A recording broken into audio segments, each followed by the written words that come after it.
টিমনা ৰঙালী বিহু সন্মিলন বৰ্ণাঢ্য এটা সাংস্কৃতিক শোভাযাত্ৰা আৰু কোনো কৃত্ৰিমতা নাই এইখন বিহুত। এই অঞ্চলৰ ৰাইজে অত্যন্ত উলহ মালহেৰে গাঁৱৰ নিজস্ব যি পৰম্পৰা আছে পৰম্পৰাৰে তেওঁ শোভাযাত্ৰা আৰম্ভ কৰিছে। এই অঞ্চলৰ গায়ন বায়ন দলেৰে আৰম্ভ কৰিছে। বিভিন্ন সাংস্কৃতিক দল আছে, বিহু দল আছে, আমাৰ বিভিন্ন জনগোষ্ঠীয় দল আছে ইয়াতে। যে এই বিহুৰ যোগেদি আমাৰ বৃহত্তৰ টিমনা অঞ্চলত যাতে ঐক্য শান্তি প্ৰগতিৰ যাতে বাৰ্তা কঢ়িয়াই লৈ যায় তাকে আমি কামনা কৰিছোঁ।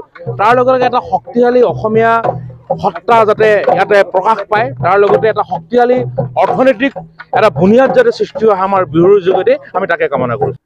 চাওক, আমাৰ আজি বিশেষভাৱে টিমনা আঞ্চলিক ৰঙালী বিহু সন্মিলনৰ যি কাৰ্যসূচী, এই কাৰ্যসূচী আমি পতাকা উত্তোলন চহিত্যপন হৈ গৈছে। ইয়াৰ পিছতে আমাৰ এটা শোভাযাত্ৰা আছে। শোভাযাত্ৰাৰ পিছতে মঞ্চ উদ্বোধন আছে। মঞ্চ উদ্বোধনৰ পিছতে আমাৰ গান নাচ ইত্যাদি ঢোল পেঁপা গগনা বিহু গানৰ পৰা ইত্যাদি কৰি এইখিনি আছে। গতিকেলৈ তাৰপিছত ক্ৰমান্বয়ে আমাৰ যি কাৰ্যসূচী আছে কাৰ্যসূচী চলি থাকিব আৰু বিহুখন সুন্দৰভাৱে যাতে পৰিচালনা কৰে আমাৰ জাজসকলে আহি।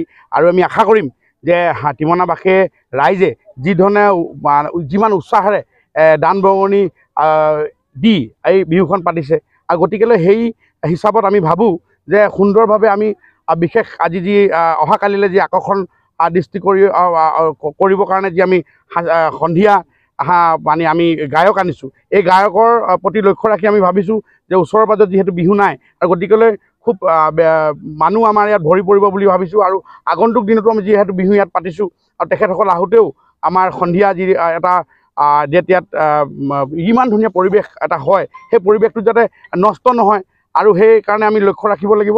আমাৰ সজাগত আমাৰ ৰাইজ আছে, আমাৰ ৰাইজে লক্ষ্য ৰাখিব লাগিব। আমাৰ মহিলাসকল আছে, আমাৰ পুৰুষসকল আছে, আৰু গতিকেলৈ আমি ভাবিছোঁ এইবাৰো আমি অতি সুন্দৰকৈ আমাৰ বিহুখন চলি যাব।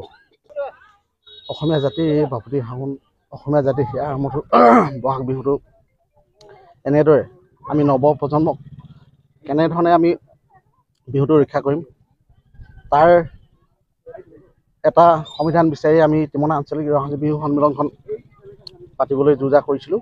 আৰু খুব সুন্দৰকৈ আজি আমি প্ৰথম কাৰ্যসূচী আৰম্ভ কৰিছোঁ, আপোনালোকে দেখিছে।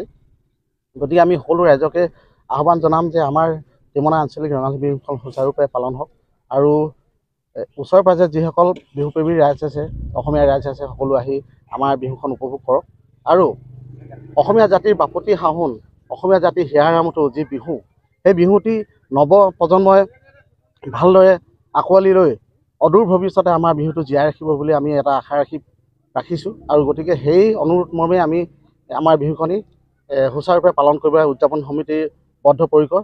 গতিকে আমি উদযাপন সমিতিৰ তৰফৰ পৰা আমি সকলো অসমীয়া ৰাইজকে বিহুৰ শুভেচ্ছা জ্ঞাপন কৰিছোঁ, আৰু অদূৰ ভৱিষ্যতলৈ আমি ভালদৰে আমাৰ টিমনা আঞ্চলিক ৰঙালী বিহু সন্মিলনখন পাতিবলৈ সকলোৰে আশীৰ্বাদ বিচাৰিছোঁ। নিশালৈ যিহেতু আমন্ত্ৰিত অতিথি আছে, শিল্পী আছে, কোন আহিব কি ক'ব? আমাৰ কাইলৈ সাংস্কৃতিক সন্ধিয়াৰ মানে আমাৰ যি মুখ্য আকৰ্ষণ হ'ব লক্ষ্যজিৎ বৰুৱা, তেখেতে আমি গীতৰ শৰাই ৰাইজে উপভোগ কৰিবলৈ পাব। আৰু আমি তেখেত এজন নৱজন্মৰ এজন সুন্দৰ গায়ক, তেখেতক আমি এই মঞ্চতে এটা সুবিধা প্ৰদান কৰিছোঁ যে তেখেতে এটা ভাল এই বিহু মঞ্চৰ পৰা এটা মঞ্চ পাব বুলি আমি আশা ৰাখিছোঁ। আৰু তেখেতৰ গানবিলাক কেনেধৰণে ৰাইজে আঁকোৱালি লয় তাৰে আমি আশাৰে বাট চাই আছোঁ। আপোনালোকৰ মঞ্চত বিহু কৰি দিয়া হৈছে, বিহুৱতী বা বিহুৱতী হয়, আমি এটা আকৰ্ষণীয় পুৰস্কাৰ আমি ৰাখিছোঁ। আমি প্ৰথম পুৰস্কাৰ 20,000 টকা, ছেকেণ্ড পুৰস্কাৰ 10,000 টকা আমি ৰাখিছোঁ। গতিকে আমি সকলো বিহুৱতীকে আমাৰ এই টিমনা আঞ্চলিক ৰঙালী বিহুলৈ আহি তেখেতলোকে বিহু নাচ প্ৰদৰ্শন কৰি আমাৰ যি প্ৰথম পুৰস্কাৰ আৰু দ্বিতীয় পুৰস্কাৰ তেখেতলোকে নিব বুলি আশা ৰাখিছোঁ। প্ৰথমেই অসমীয়া নৱবৰ্ষৰ সকলোকে আন্তৰিক অভিনন্দন জ্ঞাপন কৰিছোঁ। অসমবাসী ৰাইজলৈ মোৰ তৰফৰ পৰা শেহতীয়াকৈ হ'লেও আপোনালোকে যি আমাৰ এই দুদিনীয়া কাৰ্যসূচী লৈ আমি অনুষ্ঠিত কৰিছোঁ বিহুখনি, আপোনালোক অহাৰ বাবে অশেষ ধন্যবাদ। গতিকে আমাৰ যি প্ৰতিযোগিতাসমূহ আছে, আকৰ্ষণীয় পুৰস্কাৰ হিচাপে আমি এটা মাননীও ৰাখিছোঁ, এটা বঁটাও ৰাখিছোঁ। গতিকে সকলো দল জেং বিহুৰ পৰা আদি কৰি হুঁচৰি দল আহি যাতে আমাৰ ইয়াত প্ৰদৰ্শন কৰেহি, আমাৰ জাজসকল আছেই। গতিকে নিৰ্বাচন হৈ আমাৰ এই প্ৰতিযোগিতাত অংশগ্ৰহণ কৰি তেখেতলোকে পুৰস্কাৰসমূহ যেন গ্ৰহণ কৰে।